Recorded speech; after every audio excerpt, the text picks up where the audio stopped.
যুদ্ধ শুরুর পর থেকে ইরান সংযুক্ত আরব আমিরাতের দিকে প্রায় ২,০০০ ক্ষেপণাস্ত্র ও ড্রোন নিক্ষেপ করেছে।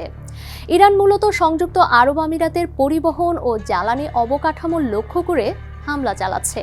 সোমবার দুবাই আন্তর্জাতিক বিমানবন্দরের কাছে ড্রোন হামলার ঘটনায় আগুন লাগার পর সাময়িকভাবে ফ্লাইট চলাচল বন্ধ রাখা হয়। ৯৪% চিনিযুক্ত অরেঞ্জ ড্রিঙ্কস না, নিন জিরো ক্যাল অরেঞ্জ ড্রিঙ্ক পাউডার। ড্রোন হামলায় ওই অঞ্চলটির অন্যতম বড় তেল সংরক্ষণ কেন্দ্র ফুজায়রা বন্দরেও আগুন লাগে।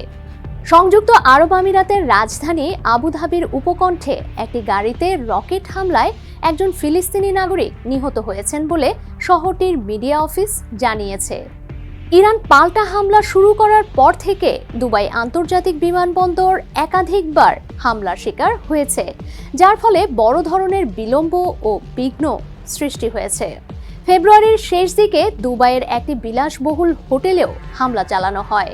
বিবিসির এক সংবাদদাতা পডকাস্টে বলেন, সংযুক্ত আরব আমিরাত মনে করছে যে তাকে অন্যায়ভাবে যুদ্ধে জড়িয়ে ফেলা হয়েছে।